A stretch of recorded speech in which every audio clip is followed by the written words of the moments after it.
Hello everyone, Thunderous Fulf here. We are at the end of 2022. I know I said something similar in last year's end of the year video, but that is a little crazy to say out loud, especially given how, at least for me, it doesn't feel like it was that long ago that I was making my end of the year 2021 video. Regardless of how fast this year actually went though, here we are. December 30th, 2022, or another day if you happen to be watching this at a later date, in which case, how's the future looking? With us being at the end of the year, it is time for my end of the year 2022 video. Just like with the end of the year 2021 video, I will be reflecting on how this year went for me, both on YouTube and personally, and I will also talk about any changes and additions that I have in mind for the channel moving forward. Also, if anyone is curious, the gameplay that you're seeing on the screen right now is Battleship, a 2012 first-person shooter video game adaptation of the Battleship movie that came out that year also.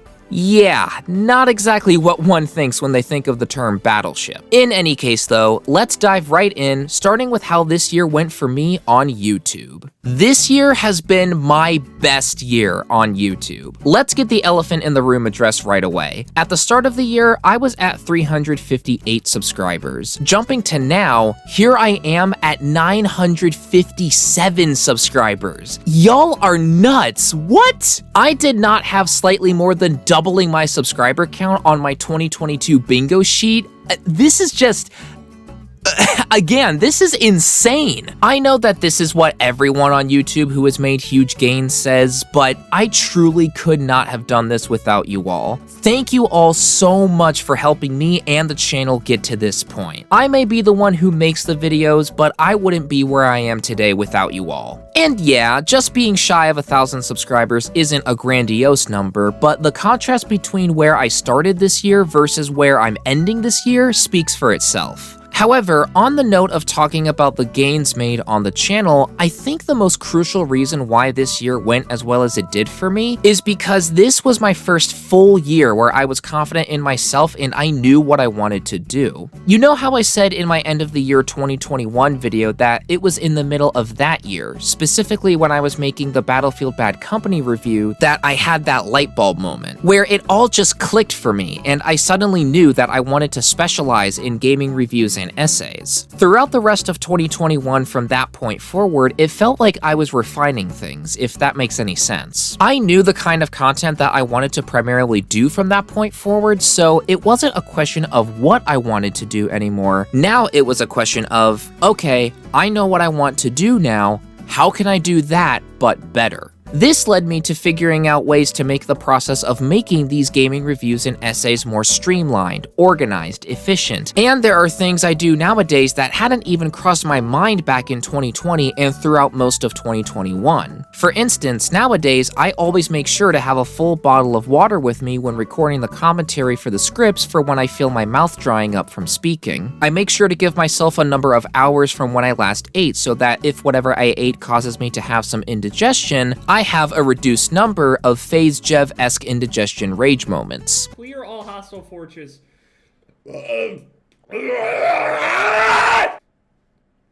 Indigestion. Yeah, I edit any indigestion moments out when recording, but less indigestion when recording is always a win. I do my best to edit when I'm on what I've dubbed an editing high, when the motivation to make a video is actively coursing through my veins. That being said, I do have days where I push myself to edit even when I'm not on an editing high because there are other videos that I want to make eventually as well. 2022 was the first full year where I got to embrace the power of knowing what I wanted to do, and that power was dedicated to refining the process, making my videos the best they can be. For some, they're able to figure out what they want to do on YouTube right off the bat. For others, like myself, it takes a little bit of time to figure out exactly what we want to do. But once you do have that light bulb moment, once you go, I know what I want to specialize in, and you can dedicate energy to improving the specific type of content you want to do now, that moment is amazing. It's like the spaceship that is a YouTube channel finally lifting off from the launch platform. And the best part?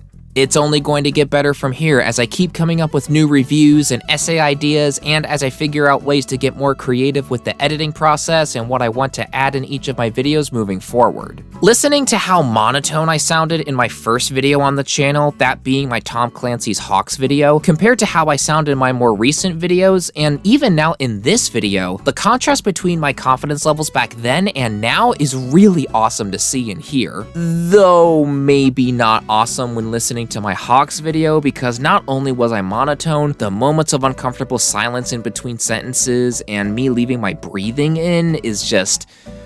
ugh. It also helps that with me knowing the kind of content I like to primarily make now, and having figured out how to refine the process of making videos here, YouTube has been my one thing that I do when things are getting tough. You know how most people have something that they hunker down and focus on, that one hobby that helps them get through tough times? For me, that primary thing has been YouTube. Whenever I would think about editing a video or possible future video ideas for when I'm done with the one that I'm currently working on, I find that it brightens me up. Of course, there are things about making videos on here that are a pain. Like for instance, if I do need to re-record part of a script because of an error, or if it just didn't sound right when listening back to it, that can be a bit of an annoyance. But for me at least, the positives of making YouTube videos vastly outweigh any negatives associated with it. And looking back on it, it's a really good thing that I had YouTube to essentially carry me throughout the year, both as a watcher and as a creator, because this year for me personally was one of the years of all time. It certainly existed. I certainly got through it. Things happened. 2022 was not a kind year to me. Not as bad as 2020 though, like nothing can beat how shitty 2020 was for all of us. And I would even say that this year was better than 2021 for me personally. But this year has certainly had its downsides too. The main downside to happen for me this year is that college kicked my ass. Long story short, I thought I wanted to go into computer science, but it just didn't work out. I was getting bits and pieces of the computer science stuff, but not enough to warrant that being what I want my career to be, if that makes any sense. Like, I know coding fundamentals, like what an if-else statement is, ending lines of code with a semicolon, the difference between a floating point versus an integer number, integer versus floating point division, char versus string, things like that. So I was still able to take away something during my time in the computer science program, and I'm still able to do some basic coding and programming, but I didn't get enough from the course to warrant continuing on. Even if I did, math would have put a stop to that journey either way. I thought college algebra was bad. College algebra walked so pre-calculus could run. What makes it even worse is that the professor of the pre-calc course I took this semester, who was a really awesome guy by the way, I'm not trying to make him out to be the villain of this story because he wasn't. If anything, he was the hero. He plainly stated towards the end of the semester that the pre-calc course at the university I go to is designed to be a weeder course. For anyone unaware, weeder classes are classes where you're more so expected to fail than to pass. It gets its name from the class weeding out those who are unable to understand the content that's being taught. To put it bluntly, if you're in a weeder course, you're not expected to pass. Professors and their office hours are still there, and there's tutoring services available still as well. It's not like weeder courses block anyone from utilizing those, but weeder classes are classes with mid to high fail rates. And that was the kind of class my pre-calc class was, and it sucked. I got close, but I didn't quite make it. So I had to spend the past 2 weeks or so from now looking for new classes, changing my schedule up, switching my major back to undecided, all of that shit. To say that I've been going through this change 100% would be a lie. I've got a plan moving forward, that plan being having switched to undecided and having abandoned the computer science pursuit, but a plan can only get you so far before the highs and lows of your emotions run their course. Despite that though, I do have an idea on what I may want to do moving forward. I never really realized this until I threw in the towel for the computer science stuff, but after looking what I've done these past few years, playing video games, making videos, and during the moments where I've messed with Unity when trying to make games, Keyword trying, I don't have anything even remotely close to being out yet. I am much more of an artistic / visual person than I am a logic person. What I mean by that is if you hand me a tool that is already made and ready for use, I can work that tool given enough practice with it. I'm just now realizing how that sounded. Here, let me put it in a less steamy way. I'm the one to make the pieces for a puzzle rather than be the one to connect those pieces together. I think it would be more comfortable making the sprites or assets for a game rather than programming the behavior of those sprites or assets. And you might hear that and go, okay, why didn't you do that from the start then, you stupid fuck? And my response to that is, I thought that being the one coding the programs would be cool. It made sense at the time when I chose the computer science major. I wanted to do game development in my spare time, and I knew that coding was a big part of that. Software engineers and computer scientists in general make really good money, and the idea of being a software engineer for a large tech company seemed really freaking cool. It's in hindsight that I can now look back and wonder if I could have maybe stopped myself sooner. It won't do me any good to dwell on it, but I can't help but to think of what if I had this deep reflection about myself sooner. Maybe I could have saved myself a couple $1,000s of debt. Maybe I'd be closer to graduation. Hell, maybe I'd actually be closer to making a game sooner too, since I've been more so on and off with that more than committing time to it. Either way, my parents would be disappointed in me as they are now, as they tried to hide the fact terribly from me. Like, they're still supportive of me getting a bachelor's degree to begin with, but I can still see, hear, and sense the disappointment that I'm going from something like computer science to something potentially art or visual related. But enough of that depressing shit, I have to move forward. Even if the fog hasn't entirely cleared up for me, I know I have to keep moving. Standing around isn't going to do me any good, especially when I'm in 5-figure debt right now thanks to college. That, and if I dropped out of college, my parents would probably disown me because they wouldn't want to be associated with my failures in life after that. Okay, I'm exaggerating a little when I say that, but I would at minimum get a stern talking to if I dropped out. So then, what is the first step moving forward from here? A drawing tablet.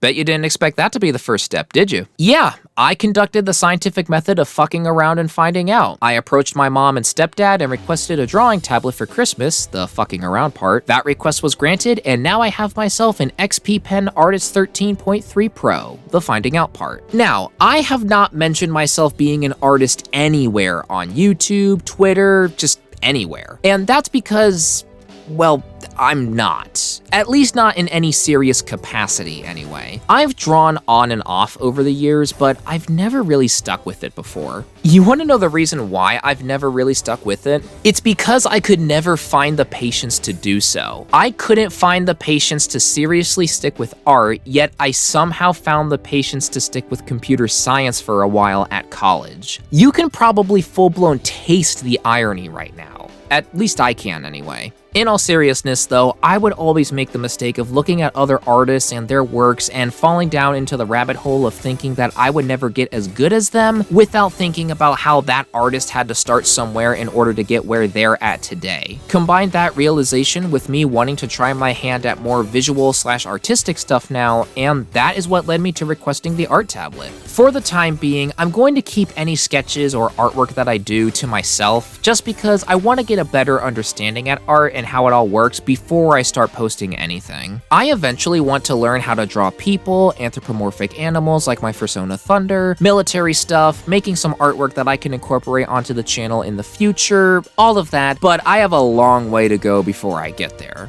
But you gotta start somewhere though, right? Remaining on the note of the scientific method during Christmas, this year I also got a major addition to my gaming arsenal. Big shout out to my dad and my grandma on his side for this one.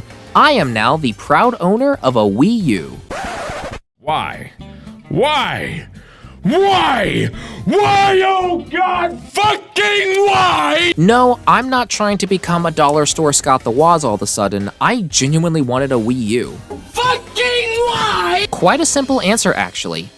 Content. Doing gaming content on YouTube as a hobby tends to drive you to get stuff that most people wouldn't, it turns out. It also helps that I see titles in the Wii U's library that I can legitimately make videos about too. This isn't just me getting a Wii U for Christmas for the hell of it. Plus, it's another console that I can use to get gameplay from to add variety to the footage I use in my essay videos, so there's that bonus too. Content-wise, I'll be continuing to post video game reviews and essays as usual, and hopefully, I will be able to get myself a desktop PC at some point this year too in order to further expand what games I can play and as a result what videos I can make. For those of you who don't know, I don't have a desktop PC at the moment. I currently just have my laptop. I have been, and probably always will be to some extent, a console gamer at heart. However, doing YouTube as a hobby during this time has gradually led me to exploring the world of PC gaming and its many benefits. I'll admit, the PC side of gaming is looking more and more appealing, especially with the fact that I'm still able to use a controller because my mouse and keyboard skills are just like my chances of finding a lover.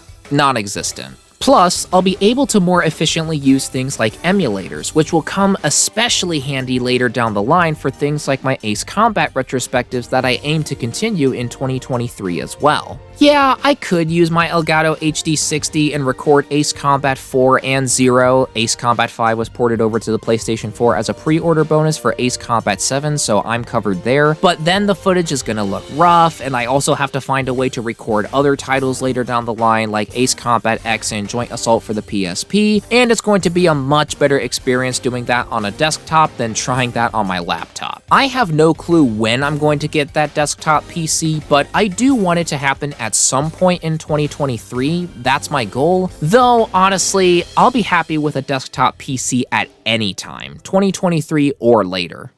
Overall, 2022 has been a really weird year for me. I've had a number of victories, but also a number of defeats as well. The victories felt amazing, and the defeats really stung. I've had both a lot of good and a lot of bad happen this year. I've been trying to focus on the good, but occasionally my mind will wander off into thinking about the bad. Again, this year was better than last year, and this year has been leagues better than 2020 without question. But I can't say with 100% confidence that it was an amazing one. I can definitely say that 2022 was a good year for me still, as my time on YouTube is the main good thing that happened, but to call it anything above that would be a stretch. 2022 has come and gone for the most part now. There's just one more day after today until 2023 begins. The only thing that I can do now is to try and keep my head high and begin 2023 on the best note possible.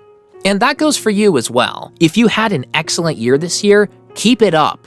Keep that momentum going into 2023. If you had a mixed or bad year this year, now's your opportunity to start from a clean slate. Try to develop a battle plan for this year and go for it. I know that might be a bit cliche to hear, but sometimes it being a new year allows us to step back, reflect, and give us that fresh start that we need. I know that I'll be doing my best to start off 2023 on the best note possible. I'll be continuing to make YouTube videos, I'll be getting into art this year, and perhaps if this whole art thing works out, I can finally commit to making a game or two rather than just being on and off with it like I have been for the past while. I've got a lot of things to look forward to this year, and here's hoping that I can check most, if not all of those boxes off that list. Same with you as well. I hope that whatever you have planned for 2023, that you're able to do those things, and I hope that this year is a good one for you. With that being said, thank you all for watching. Let's start off 2023 on the best note possible, and let's kick 2023's ass.